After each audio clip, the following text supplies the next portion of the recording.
I am ready.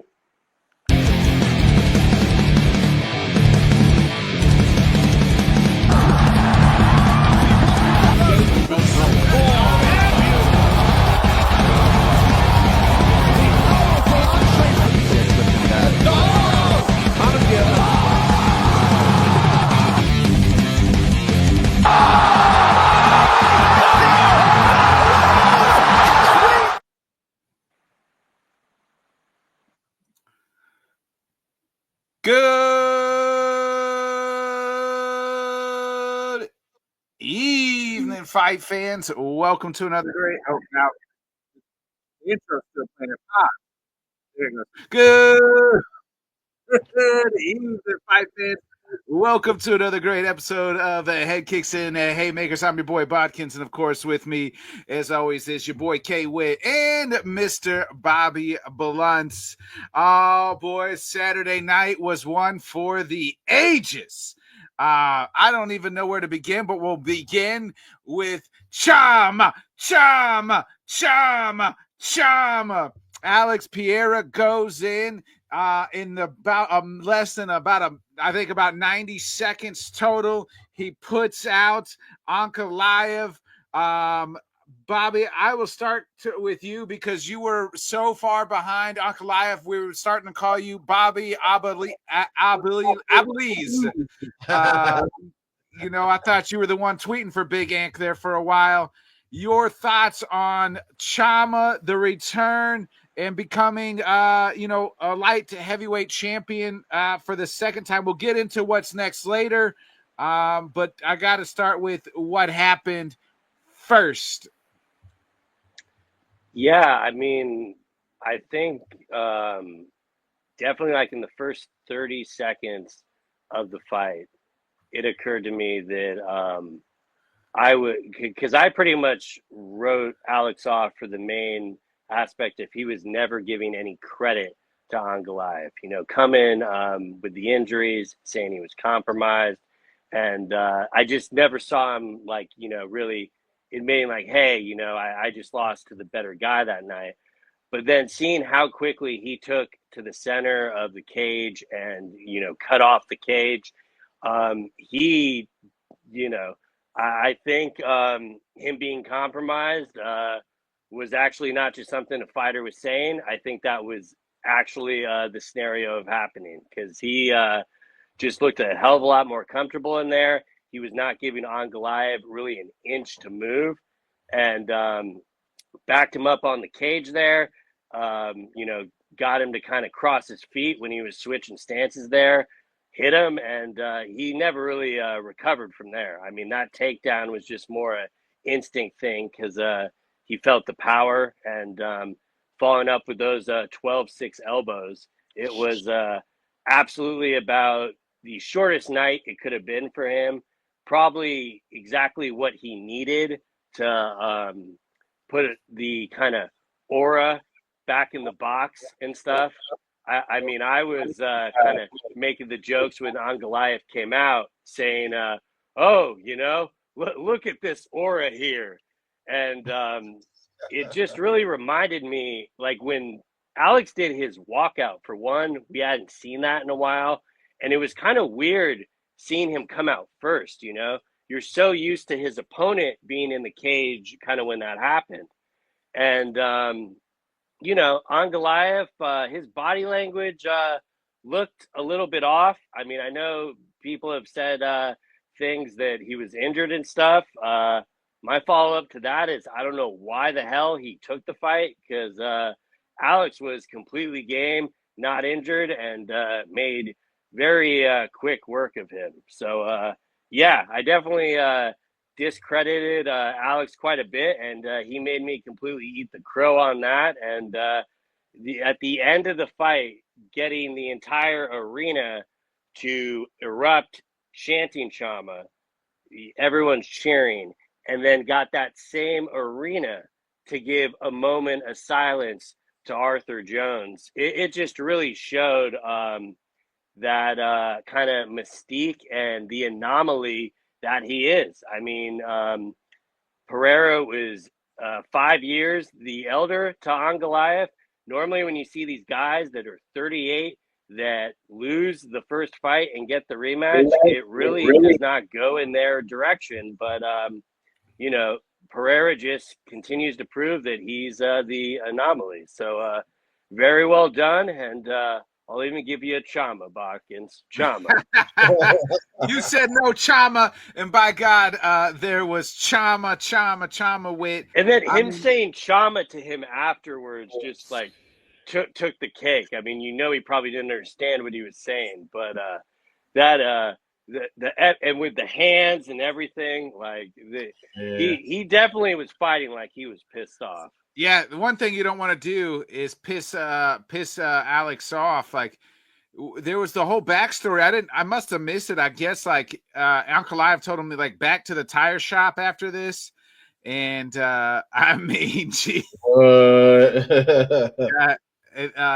with your thoughts on Saturday night and what Alex accomplished, and as far as just making quick work of Big Ankalaev.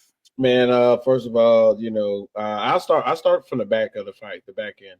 It's really it culturally, the idea of family and sports kind of came to fruition. You know what I mean? Like, family is bigger than sports. And for him to go out there, display what he did, but stop everything cold and go, hey, another competitor lost a family member. Like, everybody shut the hell up and let's pay some respect to one of the greatest fighters. I don't care how you feel about it. One of the greatest fighters of all time. And literally, the crowd shut up. Joe Rogan shut up. DC didn't say nothing. You know what I'm saying? Like, everybody was with it. But, you know, back to the fight. For real, this was you hit the nail on the head, Bobby. It was technically odd to see him come out first. And then we haven't seen that whole, you know, kind of trounce to the ring and his whole you know what I'm saying? We haven't seen that in so long.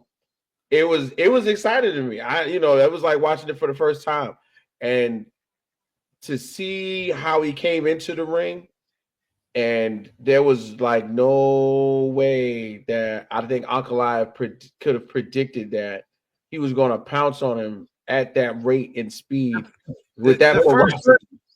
The first 5 seconds when he closed off Ankalaev like that, it was like he slid right in his face and cut off the cage and was like, I was like, oh shit. Like, yeah, I was literally like, oh shit, this is a different, like, Pierre's he's game. Like, he's not gonna back down. Like, what we saw in the first fight was like he was kind of back on the back foot a little bit, and it was like as soon as he slid right in front of Ankalaev, was like, you got to come through me this time. I'm not backing down from shit. I was like, oh, this going to end quick and bad for Big Ank. And for real, like, this is another opportunity that we was, you know, people who were for Ankalaev, like Bobby, like other people that we know in the community, like, where was the thing that we think would defeat that man? And there was no opportunity for him to even try to wrestle. No opportunity for him to try to do a takedown. So I think that once again, a healthy Pereira, you know, is so much more of a scarier thing that you can't even, I don't even know. I think it's kind of like you get held in your place, especially when he walks up on you like that. So, you know, before that very first fight, everybody was going, Ankalaev was going to wrestle him. He's going to be put in a position that he's never been in. We didn't really get to see too much of that. I think, if I'm not mistaken, there was only like 3 takedowns in the very first fight. We didn't even see him get the opportunity to do it because it was so much pressure on him. So, you know, big shouts out to, just like you said, that 37-38 group of rematches. It's normally not where it's normally not where what we're going to see. I don't know what to do. I just like Anchorman. I don't know what to do with my hands. You just have to hold them up and say, one of the best fighters we've seen in 4 years lost the title, regained it, and he's literally only been here for less than a decade still. So big shouts out to him. It was worth the wait to see it happen. And I'm excited to actually talk about what's possible for the next chapter for Alex Pierre. Yeah. Hold on 1 second. There was something I bookmarked a couple things here. So you mentioned it with like he has not been around very long. So just in his little in first of all, Alex is only it had an MMA career for 4 years. Mm-hmm. He has had 6 title fight wins. Here's the guys he has now surpassed in those 6 title fights. Islam, Max, TJ, and Chuck Liddell. Fighters he's tied with is DC, Kamaru, Stipe, and Ronda Rousey. And listen to this. Listen to these fight streaks that he's broken. He has broken Sean Strickland's 18 fight win streak. He broke Izzy's 23 fight win streak. He broke Yuri's 13 fight win streak, and we'll talk about Yuri here in a little bit. Khalil Roundtree's 5 fight win streak, and Magomed Ankalaev's 14 fight win streak. Like the dude has proven that he is one of the best 205 fighters of all time. Hold on real quick, Rob's. So he says so. AP gets a pass in fight 1, but not the same pass for Ank with the busted rib in fight 2. BS trilogy. Don't worry, Rob. I'll get to it. Yeah, so I do want to address that there is. So I will say there is rumors that there's reported that Ankalaev had a rib injury, and he and Alex had some sort of illness and things like that. Here's why I'm going to say I don't need a rematch. In the first fight, Ant could not finish a depleted Alex. Guess what? Alex finished him. I mean, in a short time. I don't really need to see the rematch. I don't think Alex is going to give him the rematch. I don't think the UFC is going to give him the rematch. He went in there and did us all a favor and got rid of Big Ant time. And Alabiz, Ali Alabiz can go back to tweeting for him or whatever it is. Bobby, I know you got something to say, so go ahead.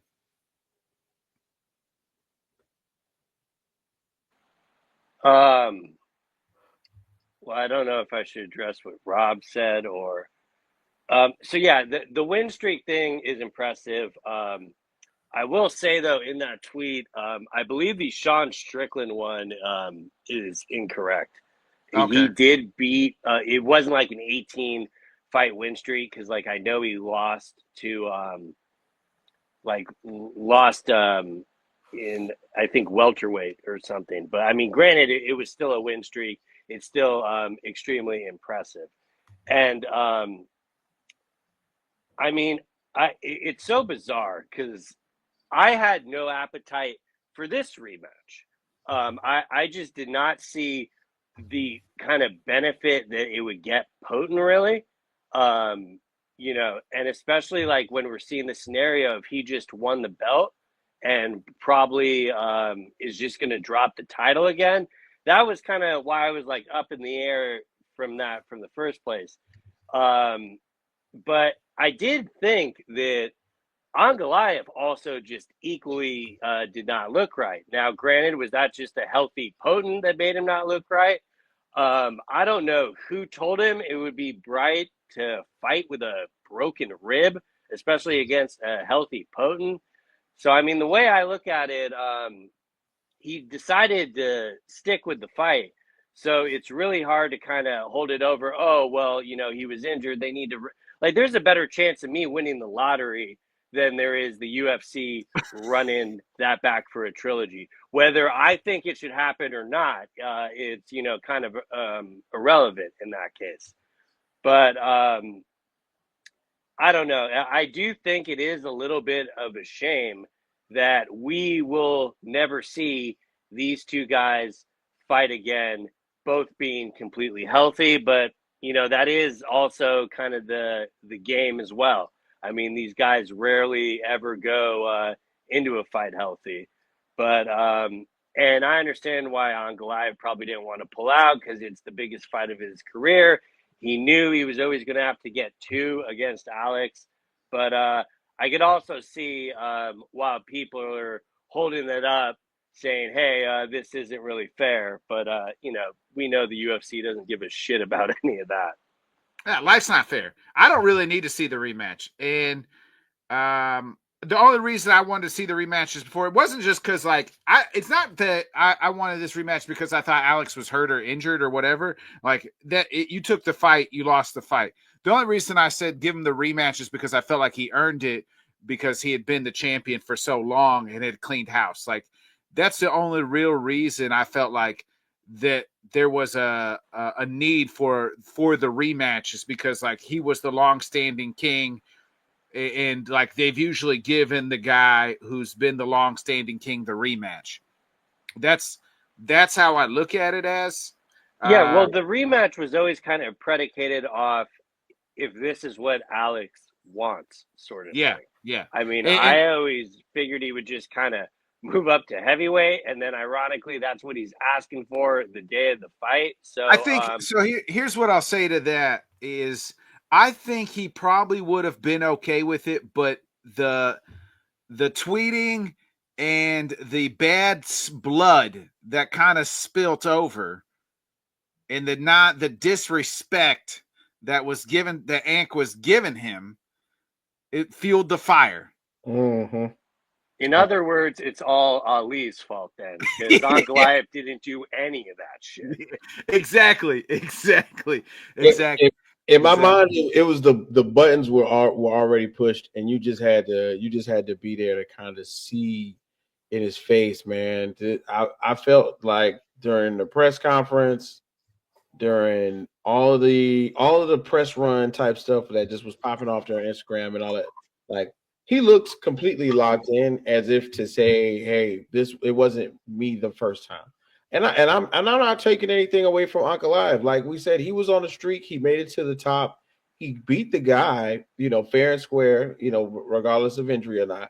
But you both have made a solid point that the way that the fight happened, if the fight would have went 5 rounds, let's say the fight would have went 5 rounds, ended in a decision, split decision, majority decision, whichever one, I would be here talking about a rematch today. Currently, I am in the place, just like you guys, where when the talk arises, and I'm sure it will eventually, Dana's going to probably, Dana's a straightforward guy. He's probably going to go, no, I don't want to see it. I'm going to make sure it doesn't happen. I want to kind of slide this in there, and I don't want to, segue too far away from where we are right now in the conversation. But I really feel like had the end of the fight been, turned into a time for mourning and respect, I really feel like he was going to say it right there and then in the ring, like, yo, it's time for me to, to take on the next challenge, and I want to, I want Tom Aspinall, or I want the super fight with John Jones, maybe. You know what I mean? Something spicy. So he did say that, he has said that what it is pretty much. He didn't say it in the octagon due to the respect for John Jones after day after losing his brother. But he at the presser, he told Dana and his team, his team told Dana either that night or before the fight, like, hey, after we win this, we want to go to heavyweight. We want to fight John Jones. They don't even want Tom Aspinall. They want John Jones. They want the super fight, the big money fight, and then maybe he fights Tom Aspinall. Rob says he should never go to heavyweight. If he does that, he'll get smeared. I'm not betting against him. I'm just not. Like, I'm not betting against this guy. Like, he has proven otherwise. Like, maybe he does. I think it would be a lot of fun. Him and John Jones, or him and Tom Witt. I'll start with you. Which one interests you the most? I'm gonna tell y'all exactly how it should happen, because another world class great fighter had to do it. You put him in there, and you put him in there with Derek Lewis. You put him in there with no. Hear me out. You put him in there with somebody just scary enough. You give him one fight. If he cleans the mat with him, easily, just like we saw today over the weekend with Uncle Live, then yeah, we go Tom, we go John. If he's not, now, that's what I'm saying. If he's not concerned about, if he and the matchmakers are not concerned with the belt, then sure, let's go ahead. Let's have the John Jones super fight. John Jones himself admittedly told all of us, without really saying it, even though he pretty much hinted at it, that Tom Aspinall does not wake him up in the morning. You know what I'm saying? On super for John Jones, I'm sure that if Dana White swallowed his pride, which we know Dana White does not do much of, John Jones would have come back to do anything to fight Francis Ngannou.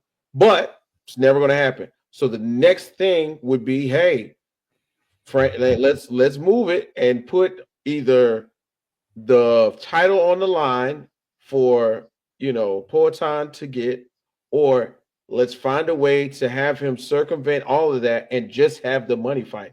The 2B BMF, the big BMF, the biggest baddest.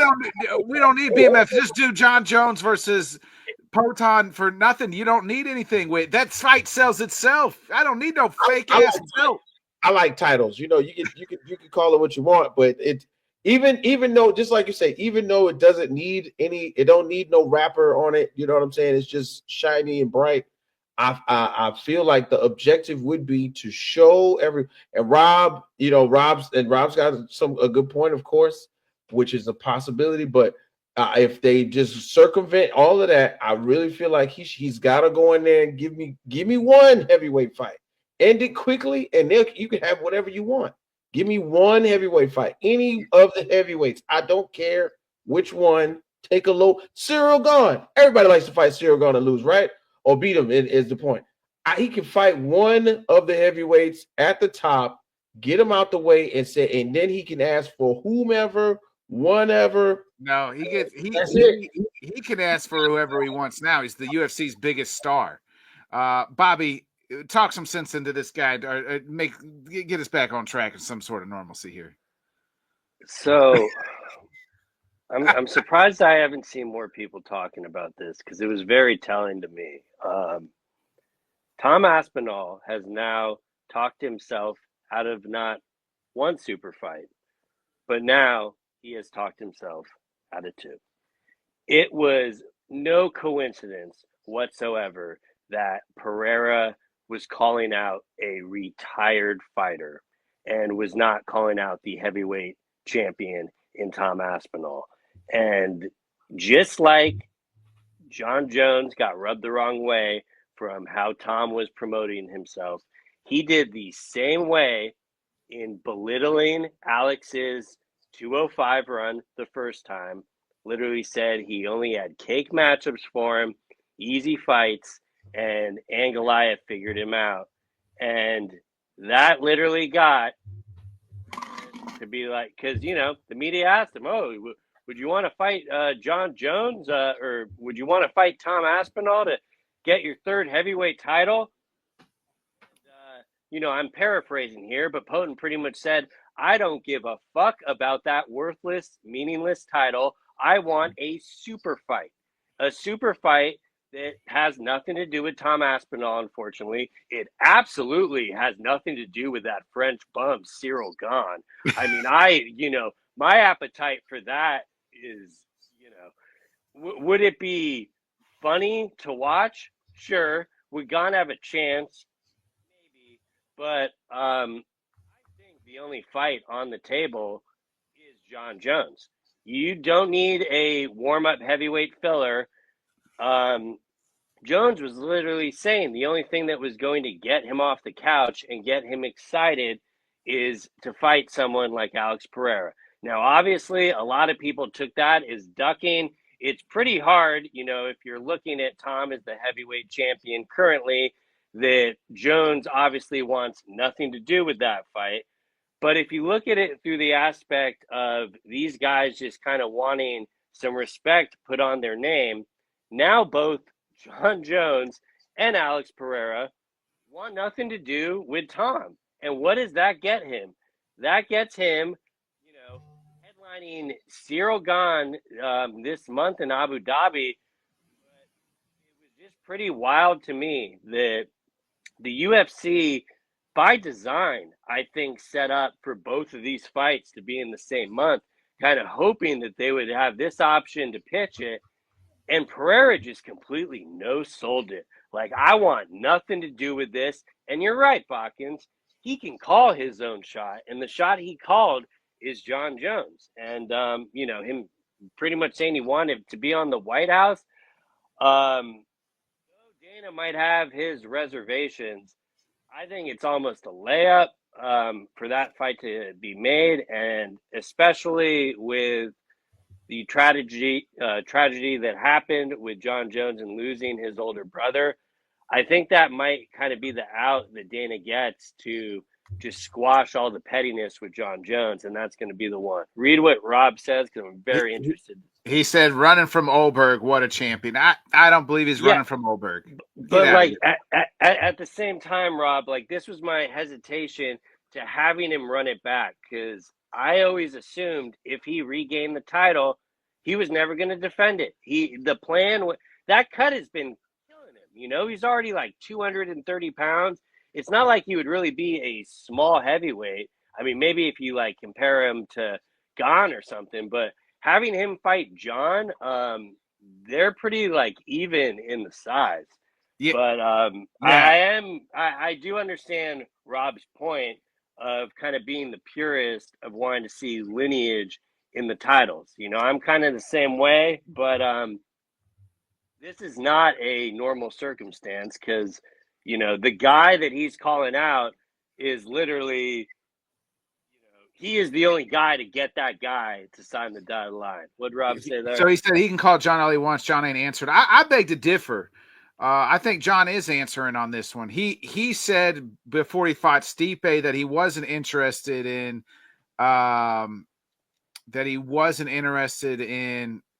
fighting really Tom. He wanted Alex. That was way back in a year ago at this time almost. And here we are. So I disagree that I think John has said himself that he wants to fight on this White House card. What doesn't make sense to me is that that Dana's like, oh, I have my reservations about him fighting at heavyweight. Well, why? Well, he used to fight at middleweight. Yeah, the motherfucker barely made middleweight. Like, have you seen the size of this man, Dana? Like, I just think what Dana doesn't want to do, he's so mad at John Jones, he doesn't want to acknowledge the fact that this is the fight that John wanted all along, and he doesn't want to do John Jones any favors. He's so pissed off at the communication and the contract negotiations with John and Tom that he doesn't want to do anything with John Jones right now. I firmly believe that. As we know, Dana, when he has an axe to grind, he'll grind that motherfucker and there's no looking back. He doesn't do what's best for business at times. He's going to do he's a big fuck you, fuck me, fuck you guy. And I respect that. So I think that's where he's just not going to say that in public. Okay. He's not going to say that in public. Go ahead, yeah. Bobby. I got you. My bad. But yeah, he's not going to say that in public, and I'm with you that it's definitely a big FU somewhere involved in all of this. Exactly, Jay. The next thing that I gotta throw out there is, and I'm not really picking sides, and I'm just being an honest thing about it. Like, I give John 100% credit because for a year and a half to 2 years, he put his body through keeping and maintaining that weight, because he was already a slender framed, just lanky guy in the first place. But he put that weight on, maintained it, worked out, held it, made it look solid, worked it out. I give him credit for just taking that effort into being that serious at being a heavyweight. Does Alex have to do that necessarily?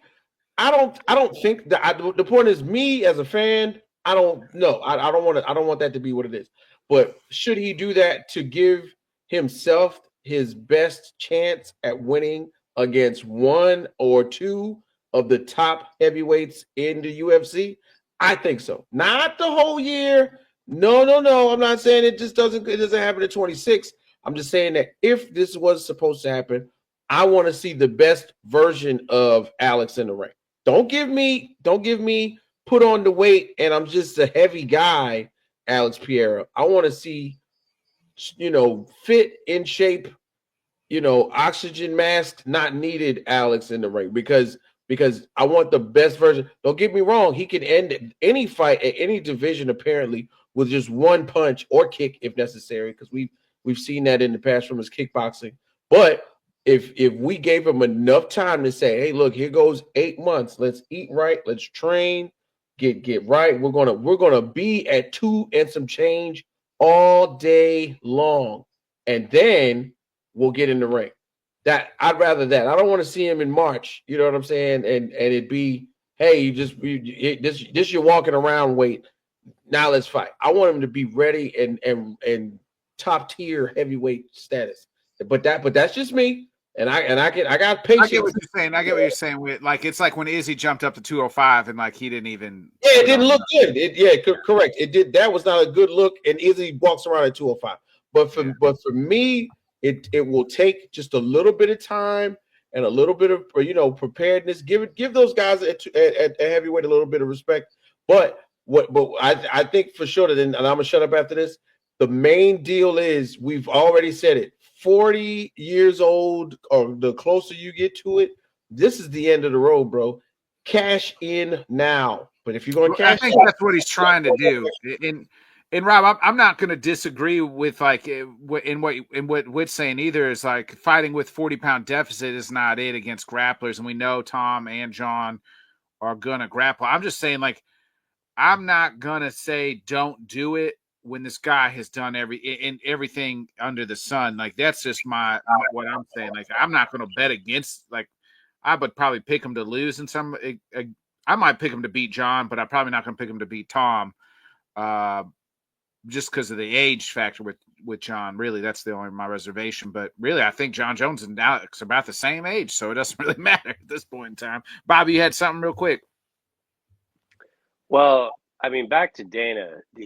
When they asked him at the press conference, you could tell he wasn't a fan of the idea, but he definitely gave himself a huge out in not shitting on it, and he acknowledged that Pereira has kind of always been the soldier for him. And I mean, it was one of the things I kind of overlooked in the rematch. Is this is the first fight where he actually got a decent amount of time in between bouts and stuff, so he could fully be healthy. And I think Dana kind of gave himself the out to make that happen.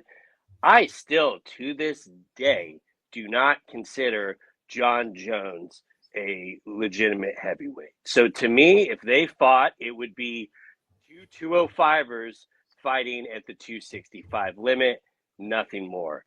I do not think there is a scenario in hell that Pereira fights Tom Aspinall. I think Tom just fucked himself on Jones, and the same thing is kind of going to happen with this. And he's. I think if Alex beats Jones, he would retire instantly and go out on top. Oh, absolutely. I think he could fight. How? Explain to me how beating the greatest fighter of all time in a match that nobody would give you a chance in winning. How is that moment gonna be topped? The odds came out on that. Hold on a second. I'm gonna look it up. I would tell you this: Jones is like a minus 400 for the future. No. Yes. He's at least like a minus 385. I'm gonna look it up, Bobby. He would, like, Jones's strategy would do him the same way he did Cyril Gane. That might enrage some people. But, no, I agree. You're right. Okay. So it says here, most people, Pierre is opening up at plus 500, while Jones is minus 800. John Jones coming off the couch. Imagine if he was actually like active. And you know me, I'm no John Jones apologist, but I'm just kind of reading the lines in the room. And the spectacle and everything would be cool. But I do think the fight would be extremely underwhelming compared to the buildup. I will say this though, why fight Tom? Because if you beat the greatest fighter of all time and then you go beat Tom Aspinall and you get your third belt, you're the greatest fighter of all time. No, he would already become the greatest fighter of all time, beating Jones. Like Tom is unfortunately irrelevant in this scenario. And I don't mean to discredit Tom. I'm a fan of Tom, but he brings nothing to the table to offer Alex. And, beating down French Gone is not going to do anything to his stock. We all expect him to win that. He could clean out the entire heavyweight division, and Alex would still not give him the time of the day, in my opinion. Yeah, I can see that. It'll be interesting what happens. We'll kind of circle. Well, we'll just actually kind of what's next for this light heavyweight before we get to the co-main, because what happened in the third fight, which possibly could have been fight of the year, round of the year, comeback of the year. Holy shit, how the fuck did he pull this off of the year? And that's none other than Yuri Prohaska. What he did in that third round to Khalil Roundtree.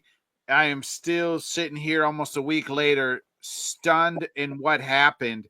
I mean, Khalil clearly ahead 2-0, and Yuri somehow, I mean, in his samurai. Khalil was a minus 810 going into that third round. He's crazy. Yeah. I mean, it's coming out. I mean, Yuri comes somehow, his samurai. I got to make this fucking awkward looking fucking thing happen. Yes. I mean, I mean, the whole fight, the announcer saying something's wrong with his movement, his legs. And it does seem it's awkward all the time. And he's able to put down Khalil Roundtree, big tree fall hard in the third. Our boy Louis Gossett Jr. with aka Khalil Roundtree it loses. It seems like Yuri could be next for the title.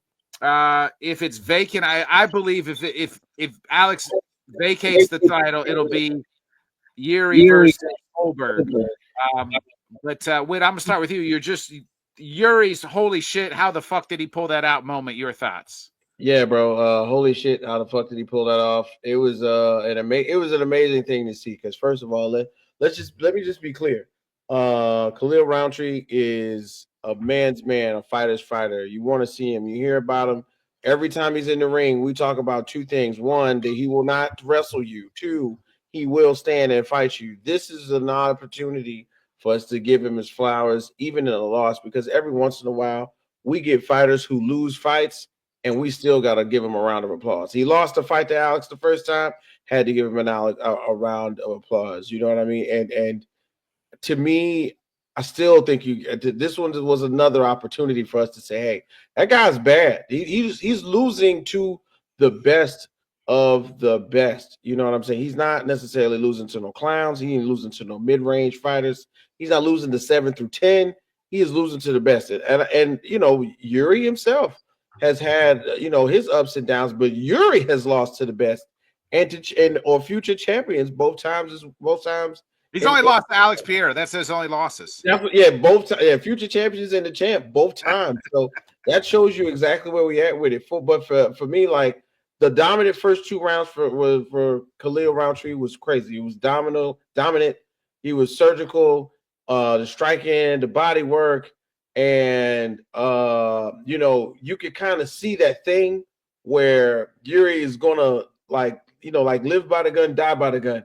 If I started getting hit, I'm going to end this getting hit, but my cardio's going to begin to like pay off. By the third round, like the switch got turned on for Yuri, and I think he visibly saw that the output by Khalil was wearing on him, and then out of nowhere, the left hand shut his lights off, bro.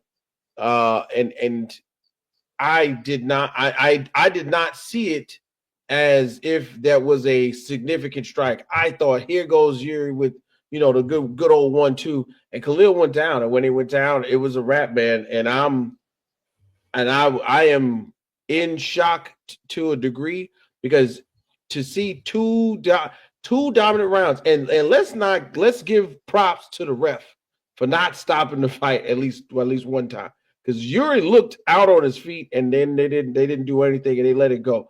That's really good refereeing, in my opinion. So, this one is one for the books. We had gotten an opportunity to see what was going on, but just like we said, if the belt gets vacated, it's Yuri versus the world. He's Watkins, you said it. He's only lost to the best ever in the division, seemingly. What else can you do but throw the Samoan out there, and let's see what happens. But if he comes off on top, man, we gonna have to respect that guy and his strange ways. Because I thought that the realest thing ever was they did that close up of Yuri when Alex came out and a tear went down his face. A real tear went down his face watching the next man win and go into the octagon. I'm sorry. You gotta respect the guy that's that damn passionate. Okay. But continue on. Yuri Prohaska for the vacated belt in 2026. That's what I got going on. Yeah, Bobby, I mean, Yuri, if you look, Khalil was hitting with some shots and he wouldn't go down. So this makes you think again, like how hard Alex hits to me. Like, I'm like, yeah, and like if Alex wasn't here, if Izzy doesn't create this monster, as he likes to say, we might be talking about Yuri being one of the greatest at 205 of all time because nobody's been able to figure out this puzzle other than Alex. And I mean, that comeback, I mean, you said it Saturday, you texted me on Saturday night and was like comeback of the year. I mean, that's it that and then some. Yeah, man. Cookies are for closers. And bluntly, Khalil Roundtree is not a closer. This will be the second fight where he will be praised for doing good and, just having a moronic fucking game plan in the third. I was kind of blown away because he has, John Wood in his corner. He was trying to get through to his athlete. And in that third round, I mean, Khalil just came out and tried to up the output a little, and he was already looking a little gassed. And I've always thought Khalil is a little small for this division. I mean, not size-wise, but absolutely power-wise. And when you saw that Yuri was able to just eat his best and keep going forward, and Yuri knew really his only chance was to, make it a dogfight. And I just, at that point, when you're getting damaged and you refuse to clinch or try to shoot because you just have this, warrior mentality of wanting to give it to the fans, well, you got knocked out because of it. So good job. Cookies are for closers. Yuri is a closer. Continues. Roundtree did the thing he said he doesn't want to do, what he said he learned from the Alex fight, right? Like, hey, I got to be smarter. But sometimes I never see it. You saw it. I saw it in the Hill fight. In the Hill fight, he did different. He was not in the Hill fight. He was just risk averse to the point of it just being boring. Yeah. And, granted, he won every round, but at no point did you think Hill was like going to mount the comeback that Yuri did. And, Yuri got in his face and, that kick to the body, Khalil already looked kind of gassed as is. So, I mean, that probably took even more out of the tank. So, yeah, I mean, Khalil has a fun style, but just at the top, even with Pereira now leaving the division, and granted, there we go, beautiful home run. Same, Mike. I said the same thing. I said I thought it would be a boring fight, and I love Khalil too. I'm the same way. Yeah, we all. Mean, if he would have just been able to swallow his pride and try to stall out with the exchanges, he probably could have gotten through the third round and he would have won the decision. But he doesn't know that. And it really should, I just find it unfortunate that his career is going to be what a fun fighter, but it's a shame he couldn't close in those later rounds. I mean, And there's nothing wrong with that. Donald Cerrone, you know, a couple guys are Cowboys out there. He's one, and granted, I'll say this: he's got that thing that makes you want to look at it, whether it's a bad car crash or not. And once again, when I was in the middle of watching it, I feel like that adrenaline dump that happens when you think you're winning. You know, when you think you're winning, it just shuts off when you find out the guy is not done, and then all of a sudden you done with it. And yeah, that he had a nice kick. You know, Yuri had a nice kick on him. And you know, who knows how much gas that took out of him, man, how he couldn't breathe anymore. It was really tough for him to come back and combat that. But once again, all world fighters are, you know, have very similar things about them. But one thing that I think we have to eventually explore, he's got to go into it just a little bit. I need to see him do something different. We were talking about leg kicks. We were not talking about him doing for once, clinch, like Bobby said, when you're getting beat up, like he just. Hey, yeah, but in his mind, there is no sprawl. The next punch is the one that's going to take out the opponent. And unfortunately, that's not what's happening. Yeah, the Yankees are struggling. Yeah, that's crazy. And the Las Vegas Aces just beat the Phoenix Mercury at 3-0. And we're going to be looking to make a clean sweep of it in Vegas for championships, baby. But yeah, it's.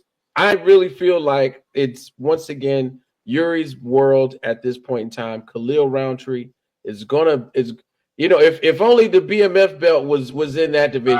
Here we go again. Yes, that's right. Do you hear me out, ladies and gentlemen? I want to look at the camera. The BMF title belt, when two guys go in there and we don't need it. We don't need it. A slobber knocker, a slugfest. That is what I want to see from Khalil. We can watch that without some fake ass belt. With I died, and there's a belt for it. What's wrong with that? Well, what I don't get with Khalil is he's gone so far away from his, when he was just doing like more of the traditional Muay Thai style, he was a lot more dangerous. Now he's adopted this MMA style, but the problem is there is no scenario where he's going to grapple. So, I mean, just go back to the Muay Thai style. Yeah, I somewhat agree with that. Are we all in agreement that we all believe that Alex will vacate the light heavyweight title and it should be Yuri versus Olberg next for the title? Yeah, I'm in there. I'm in that vein, man. If all else fails, he's going to go up. We'll see him in June, July of 26, and he'll be a heavyweight, and we'll be watching Yuri Olberg in like March or April of 26. Bobby, you got any? I mean, it would probably be the easiest thing for the UFC to do. I would think they would do it. Olberg, for some reason, didn't want a piece of Yuri in Perth and declined that. Yeah, so, Rob's over here talking about Alex running. I mean, Yuri, or his boy Olberg is ducked Yuri. I mean, I would probably put it at 70-30, that the 70 being Pereira vacates and goes up to heavyweight. The 30 being he sticks around. Maybe the UFC is able to convince him, hey, just give us one defense at 205 and we'll give you the world.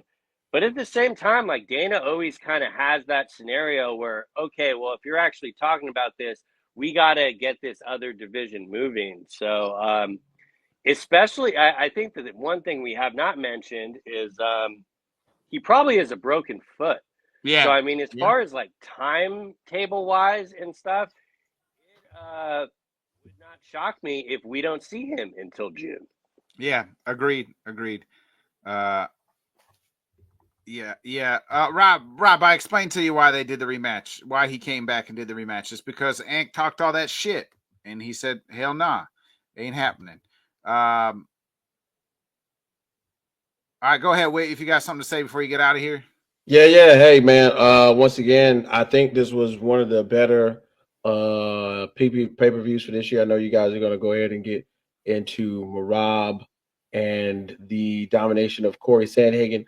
But hey, this was a good one. We got 3 fights in a row that I completely can agree with, and I can't even disrespect the undercard. The undercard had some bangers on it as well. So big shouts out to everybody who's in on the chat. I'm about to go over and start an episode of Rec Room Sports. We got Rob Nakamura coming to talk about UFC 320 on the other side of this break. So we appreciate you guys, man, for checking out Headkicks and Haymakers. And if you got the link, if you see my Instagram and my Facebook, we're going to be on Rec Room Sports in about the next 15 minutes, man. Thanks. Come and check us out. Rob says real quick, he said, Ant didn't talk that shit. Ali did. Yeah. Well, sometimes when somebody in your camp talk that shit, you end up the one paying the price. So maybe Ali had to learn. I love it. You guys are so great. Peace. Hey man, you got to pay the price. That's what happens, Rob. Ali gonna talk that shit. His client had to pay the price. I do actually like Rob's point, though. I mean, I do find it extremely valid. It is. I mean, I have no problem calling a spade, and they just gave him the rematch because that's what he wanted to do. Yeah. And I know it's not good. Like, you got to know it's bad when not even Ali, probably the most friendliest manager with the UFC, can get a trilogy out of them. So yeah, there is a double standard there, Rob. I am not denying that at all. I guess I've just grown numb. I don't think they'll do it. Maybe if Alex stays at 205 and beats, let's just say him and Roundtree fight each other, and he beats Roundtree, like, I'm not saying they won't do the rematch then. It's just not going to be an immediate rematch. Like, that's all I'm going to say about it, really. You know what I mean? So, speaking of a guy who's going to have to go through some rematches, Bobby, that's none other than Merab. I mean, Merab's the greatest 135 of all time. You can't convince me otherwise. He almost had Corey out of there in the second round by knockout. I don't know how Corey survived. Corey won the first round, then Merab 10-8 him in the second, and then the rest was just all straight Merab. Maybe the fifth, I think, if you want to tell me Corey won that round, sure. But Merab this kid's something special. Like, he is getting better and better. And I just think, like, he's so much fun to watch in there. Like, there's boring, like, fights where the dudes just lay on top of you and he lay on top of you. But Merab, elite, like, he's doing stuff and then he's just entertaining. Like, he is this, like, he reminds me of, like, my son. Just has all this damn energy, like, bouncing off the walls. Can't stop him. It's just like can't control, like, all the energy in the world, and then he just goes out in the octagon and just mauls you. I mean, he's the GOAT of the 135 division. Like, you can't tell me anybody else. I mean, I have no problem with you saying it. I'm still not there, though.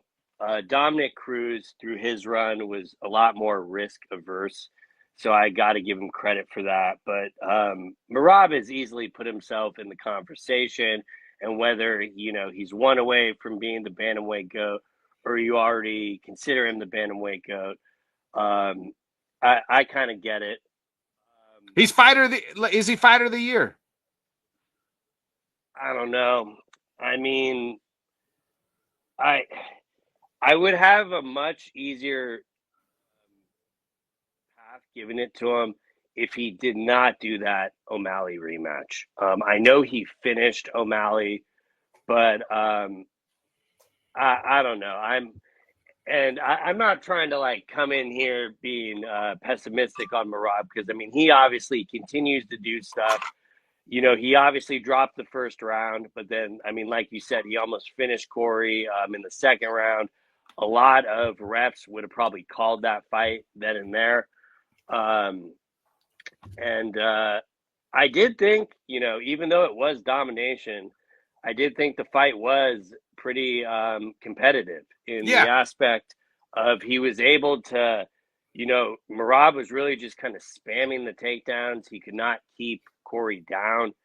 And so, I do think we are going to be going down the rematch road. I know he's asking to fight in December.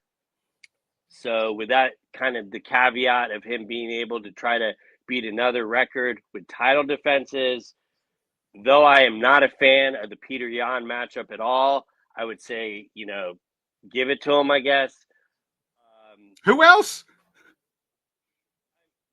For me, the answer is pretty easy for who else. The winner of Umar and Batista should be fighting Merab. That's in Now, October, though, so I don't know if they'd be ready. Which is this month. Yeah. Oh, yeah, right. Yeah, it's in 2 weeks. So, I mean, if he wants to already get something on the books and they want to do the Yan match, I get it. You don't know how that. I think, to me, I think he wants Peter because, like, he doesn't probably have to train at. I don't want to say he doesn't. We know Merab's going to train, but I don't think he has to dial it in. Does that make sense? Like Umar, I felt like he had to really dial it in. Which is why it's more of the compelling rematch to me. It is. There's still a chance of what could happen. And not only that, I do think Batista kind of has a unique set of skills to also give Merab problems. And if he's able to somehow beat Umar, I think emphatically he should be next over Agreed. Yan. Okay. Yeah, agreed. I'll agree. If Mario beats Umar, he would be the number one contender to me. He's the only guy left. But if Umar were to finish Batista, you would still want to see the Yan rematch over the Umar rematch? No. I don't want to see it in December. I would rather wait. Does that make sense? It makes sense for the caveat of you want him to get an opportunity to, I want beat both the record. guys. I would want both guys to be well rested. Yeah. And I understand it from that point. Yan is kind of already waiting and stuff. Yeah. So that makes sense. But it's kind of weird because, like, even though Merab is on the kind of rematch train or getting close to it, I do still find that top of that division very interesting in what they can do, even if it is going to be rematches. Yeah. Nobody's been able to figure him out. As far as, like, I think he's fighter of the year right now. If JDM beat Islam, I might change my mind at that point in time. But if Merab got 4 title fights in a 12-month span, he's the fighter of the year. I don't care. I don't care what the fuck opponents were. 4 title fights and 4 wins. I don't care who they were. Yeah, I mean, off activity, I'd have really no issue in giving it to him. It is something you rarely see, especially like for a champion, I mean, we've seen other guys get 4 or 5 fights, in a year, wins in the year and stuff, shout out Charles Johnson. He's definitely one of them. Yeah. Kevin Holland's done it once or twice. Do you know what I mean? Like, yeah.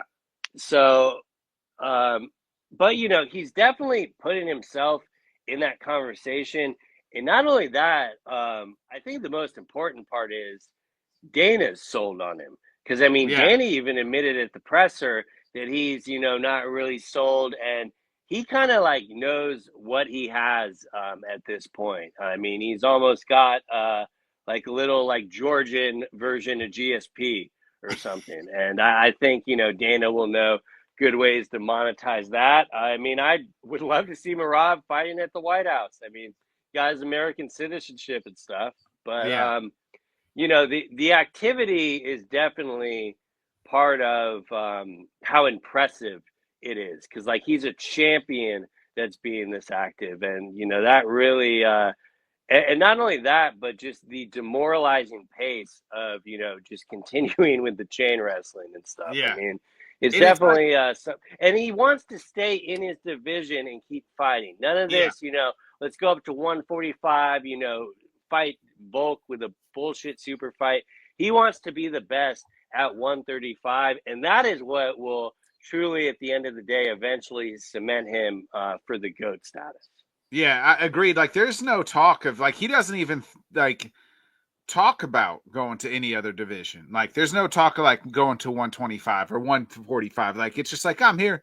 Like, I'm, Yeah. this, and then this, yeah, anybody can beat me on any given night. Like, anybody, like, he's very humble. He's so much fun. And I think, like, I think Peter, the crack kind of mentioned this too. Peter Carroll, he kind of, like, Merab could probably finish some guys. It's just like he's just in there having fun. Like, this is the only 25 minutes everybody's going to watch me, so I might as well just have some fun. I'm going to wrestle a bunch. I'm going to do some, like, it's just like, it's wild to watch, and it's fun to watch. I've become such a fan of him over the last 2 years or so. I really think I think he's so dominant. Like, I don't know. Like, there's not really a guy, I don't even want to say Batista, because I don't really know if there's a guy that can beat him, because just the cardio and the pace that he puts on is insane. It is, man. It's just, it's wild to think and how good he is. It was a fun fight. I feel bad for Corey. I don't really know what's next for him. I mean, there's a lot of good fights for him. I'd like to see him and O'Malley still. I don't know if, like, that's It's such a layup. Just get it done already. I mean, yeah. you really got no excuses at this point. Yeah. Like, that's the fight I think everybody wants to see. Like, just do it. It's going to be a little bit, Both I coming don't know. off a loss to Merab. Yeah. I think it fits perfectly. Yeah. Two guys who just fought off the title for the loss. Yeah. If they don't book it now, we're never going to see it. I mean, point blank, period. Yeah. I think you're probably right. Man, Joe Pyfer had a nice win. Seems like he wants somebody in the top 15. We got to talk real quick before we get into what's next this weekend. Patchy Mix. I mean, what the hell do you do with Patchy? I mean, I was saying in the space with Rob, even though we know he has, like, at least one more fight on his deal, is he not fighting for his roster spot in this scenario? Yeah. And I kind of alluded to it on the breakdown that I thought the matchmaking of, matching him up with a, KSW champion and, a hot young prospect, they were, like, really doing him no favors in this. I'm not sure if he was injured. He definitely looked like he got gassed really early. Yeah, there was, I think, in the halfway through the first or second round, I saw, like, him lay out like a big, like, like, you know what I mean? Like, I'm like, oh shit, this motherfucker is gassed. And, I don't know if he just needs to move camps. I've kind of been pounding that drum for him and Tatiana for a couple fights now, starting to feel like a broken record. I will say, though, he had a much better third round than where the fight was kind of trending in the first two. So, I mean, it's not like he kind of upright and quit or anything, but I have an assumption that the UFC is going to do a very similar booking for his next fight. I mean, I don't think they're really doing him any showcasing favors. They definitely kind of buried him at the top of the early prelims. That was kind of another red flag to me. But, I mean, I'm stating the obvious here, but, I mean, he just kind of needs to get back on the horse and get a win. But this is a much different organization to do that type of stuff in than when he was with PFL or Bellator or, whatever you wanted to call it. He was definitely kind of the top there, where here he's definitely going to have a difficult time getting ranked. I mean, revisionist history here, but I think the Batista fight was probably the worst matchup they could have given him, for his debut there.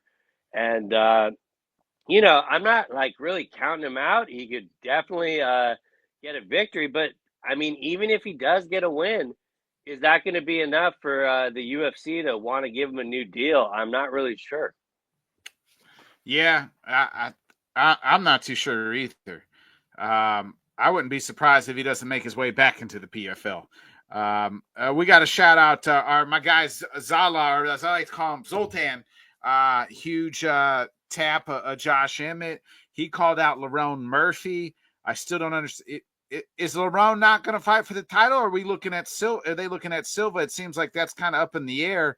I don't need to see. I'm glad not Silva, but Diego won. But I don't think Diego should win one fight and then turn around and fight for the title. I think it should be Lerone. Especially how Volk dominated him. I mean, can we not just do something fresh? Yeah, agreed. I know he hasn't been active in a while, but if they're going to run back a rematch with Diego, I would much rather them just give Volk what he was originally asking for and give him Mosavar. But I'm not sure if I don't really think it's a visa issue or anything, because Lerone has been pretty vocal about wanting it. I don't know if it's just going to be a timing thing. Seems like Lerone said he's game, like he's ready to go. Yeah, which is I don't really get why that has not been announced. I don't know if it's just maybe more up in the air that Volk is going to be on that December date. I mean, these guys really seem to play coy when they're asking for it, but they're nursing an injury and they need an extra month or so. But I mean, to me, I kind of circled December for being Volk versus Lerone, and then Pantoja versus Joshua Van. Yeah, double title fight for the last pay-per-view in technically ever, depending on how you look at it with the Paramount deal. Yeah. But I'm not sure really what the holdup is on that. Maybe it will just get announced later in the month when we get this other title fight off the books, because it is kind of the anomaly of not having the pay-per-view in September, and now you're getting 4 title fights in a month. So maybe they're just kind of seeing their options. But I do think it is a little bizarre that one already hasn't been announced. Yeah. I'd like to do Zoltan versus Arnold Allen. You know what I mean? I mean, definitely someone in the top 2 or 3 there, top 5. In that, and he definitely deserved it, and he really made it a point to search for the finish early when he kind of got shit on for the Cater performance, even though I found it quite impressive to see Cater literally have nothing for him for 25 minutes. But I get it. You're fighting in the Apex. That can get a little dull at times. But, and I do like that he called for, let me fight in arena again. Don't rebook me in the Apex. So please get me out of the Apex, dear God. Yeah. Mike's got something real here quick. They could start fast tracking bantamweights to feed to Merab. Imagine Peyton or Malcolm getting it late 2026. They'd have to. I mean, Wellmaker for sure. I mean, a couple big wins. He could maybe get there. I think if you crack the top 10, they might feed you to Merab, especially if he's already if he's already going to relap everybody. Yeah, I mean, when I hear the term fast track, I kind of always think of when they matched O'Malley up with Peter Yan. Yeah. And so do they have kind of a similar scenario with that?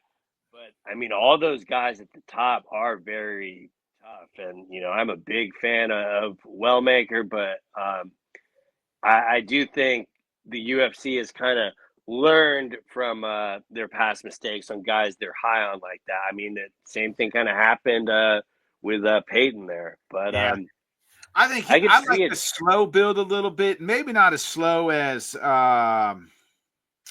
what's the wrestler? God, what's his name? They tried to fast track him, then he lost to DDP. Oh, Nickel. Yeah, Bo Nickel. Thanks. Not Yeah. not as slow as Bo Nickel, but I don't need as fast as O'Malley. Well, even the nickel fight, I think that was a scenario where I think the UFC thought he would walk through RDR not really knowing who RDR was. They kind of just, oh, well, it's this fucking one guy where meantime he's literally a former champion in that division and had only lost to Anatoly Markov. So, Yeah. But I mean, that's kind of what I mean with that example. They're kind of learning from those mistakes. So, very well, Merab could be the champion when those two guys eventually crack the top 10. So Mike says, to be clear, I wouldn't like this to happen. I could see it happen. Wellmaker's older, but he's still like in his early 20s, I feel like Wellmaker is. So he's not that shit. I'd have him on my fantasy. My hope they fucking slow roll Malcolm. Walking it back quickly once he realized it. Yeah. Bobby, let's get into this weekend real quick. We are live in Colby Covington's favorite place, none other than Brazil, baby. The birthplace of Colby Covington. I guess it is. Not a bad card. I don't want to say it's not the world's greatest. It's obviously heavy Brazil. But at the top you got Charles Oliveira versus Matheus Gamrot. This is a even odds here on ESPN. Got it -115 for Charles, -105 for Gamrot. Co-main, you have Davison Figueiredo dog coming in here at +240, taking on Montel Jackson. You have Vincent Luque taking on Joel Alvarez. Joel Alvarez making his welterweight debut. You got some heavyweight action in Johanta Denínez versus Mario Pinto. My favorite fight on the card is actually, how about, who would have thought we'd get a Walker versus Usman, baby? Walter Walker taking on Big Mo Usman. Walker, the heavy favorite at -350. Your thoughts here on UFC Brazil? Is that one on the main card, or they got that on the prelims? They got it on the prelims. Pretty buried on the prelims. Yeah, no. Well, they've been burying Usman for a while. Yeah, I mean, for a Brazil card, I think it'll more than deliver. It's more about kind of being back there and stuff. And then they got Oliveira on the main event, obviously. I've been very vocal about my reservations of him coming back so quickly. Same. And I don't really care that they gave him a much more kind of grappler heavy opponent than with Fiziev pulling out. To me, it's just turning around from having a brutal knockout like that. And that's kind of what really gives me the pause with all that. But, at the same time, was not going to turn down a chance to main event in his hometown there. And that should be very interesting. I'm kind of interested to see how Gamrot will, attempt to play the spoiler and stuff. I mean, not to do MMA math, but Gamrot does have the win over Sarukian. I could care how you judge the fight, guys. I know a lot, not you, Bacchus, but the people out there, he won. That was the judge's decision. So he got that victory. And, Armin has the win over Oliveira. But it's never that simple. So, but I am definitely kind of looking forward to it. But I do think the card as a whole will deliver. Kind of bizarre that they once again have it in the American prime time and not with Brazil.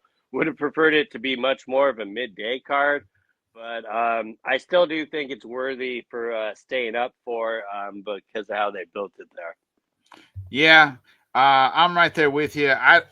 We both kind of been in agreement that Charles probably shouldn't have come back. I am a little happier that it's Gamrot and not Fiziev, just because I think Fiziev, obviously with the hands, not saying that Gamrot doesn't, but like Gamrot will wrestle. So I think but I mean, sometimes we know how those things go where neither guy wants to take it to the ground because they're so good. The other person's so good at the ground that they rather just stand up and fight. I've reached the tail end of Charles. You know what I mean? Like I think it's over for like I think it's it's at the end. You know what I mean? Like so. Yeah, I remember when he went out, you were kind of hoping he didn't do any more and stuff. Yeah. And yeah, I don't know. It's so dicey. Like, if there was not the turnaround aspect of it, If I it had been feel a like lot. a year, I'd be okay. But it's like it's Yeah, much like Alex coming back off the head kick. You know what I mean? And then turning around and no, fighting. it's giving me heavy Volk vibes Yeah. of taking that one, and then not only that, but then defending the title against Ilya. And Yeah. granted, that is a much worrisome scenario than the one that we're going to get on Saturday. But really just is in the back of my mind. And I don't know, like, I wonder if Charles is going to kind of fight with the same pressure that he always does in walking down. And I kind of lead that he's going to. Like, I don't expect him to change his entire style Yeah. off, No, me one neither. finish with Ilya. But I think the odds makers really got it right, and it generally is a coin flip to me there. Yeah, I'm right there with you. Are we? Who you picking? You know, throughout the entire month when they had it booked, I was pretty confident that I was going to pick Gamrot because I just see kind of better um, just scenarios for him to win. But I don't know if it's calling me getting caught up with the moment or acknowledging that it's going to be in Brazil and he's going to have the crowd. But for some reason, I just picture a Thanks, Mike. See batshit you later. scenario where Charles up against all odds, taking some damage, and he still finds a way to pull it out. I did not think I was going to be making that decision when I came on, but I kind of flipped the audible the last minute there. So you're picking Do Bronx. I am with very. If he loses, I'm just going to put it all on me. But I don't know. I kind of trust him put everything else out of his mind. And that mainly means that last fight with Ilya. I don't think he's going to be gun shy. I mean, these Shuto box guys only know one pace, and I expect him to see it, but it's going to be a very difficult task. And yesterday, I was probably going to side with Gamrot, but just going back and forth with it, I am going to pick Du Bronx for this. I'm going Gamrot. I told you Charles is. I think it's over for him. Like it's time to. I wish he would hang it up. I don't think he's going to because, like you said, those shooter guy boxes. I mean, even when they shouldn't be fighting and have got lawsuits of CTE, they're still getting in boxing matches and getting knocked out. So give me Gamrot, baby. Give me Shout out Gamrot. Vanderlei Silva. Bobby, we would be remiss if we didn't talk about the awesome, maybe the best contender fight series last night. What an incredible fight it was between, I want to get their names right, Adrian Luna Martini and Mark Voldegaden. I mean, what a war that was last night. Yeah, I mean that second round was just straight bananas, and you're never going. I mean, make sure to check out the whole episode because I mean the main event, uh, Khabib's boy like laid down that striking. That was a good one too. Yeah.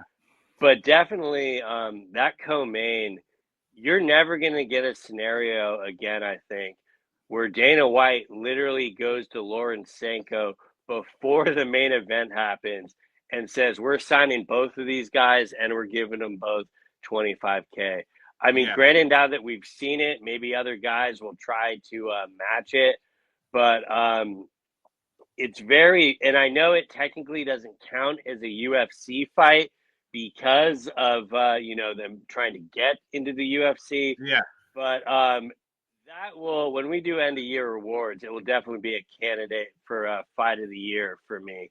Yeah. I mean, I probably still slightly have Van Royval over it for the every round. The third round kind of had to slow down with the pace those guys were doing, and you got to implore the takedown. I mean, Khalil Roundtree could learn a hell of a lot from that third round. That's all I'm going to say on that, Derek.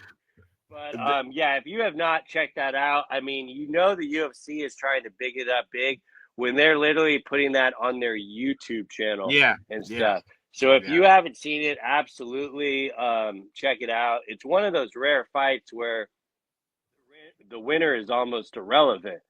Yeah. Like that might be the best loss in Contender Series history. Right.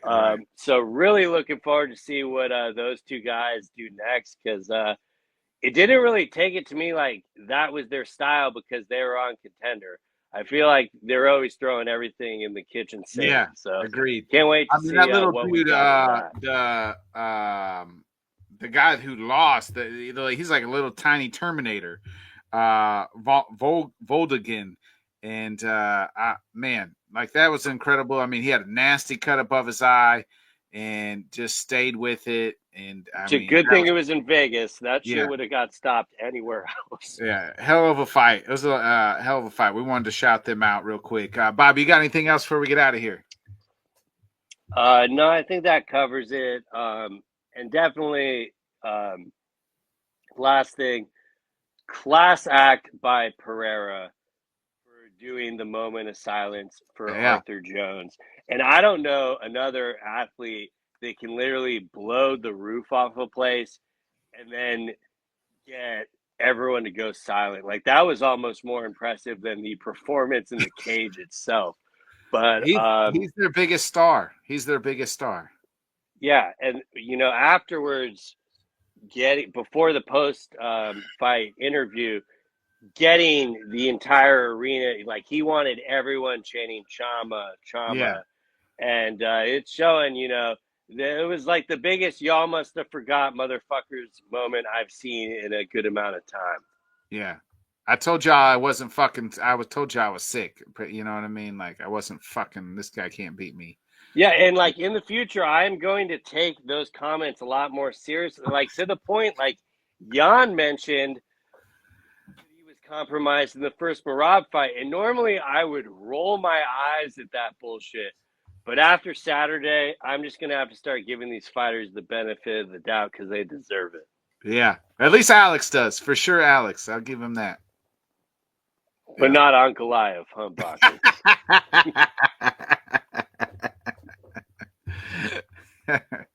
Hey, Ali made him. He had to pay the price for Ali's crimes. You know what I mean? That's his own fault. Get a better manager. Tweet your own shit. I don't know. Anyway, folks, it's been a great episode of Headkicks and Haymakers. For my guy Bobby Blunts, I'm Bodkins. We'll be back here 8 o'clock Central Time, 9 Eastern next Wednesday. So be a friend. Tell your friend. We'll see you next week, baby. Thanks so much for joining us, and until next time, let's talk sport, friends. Thanks for watching.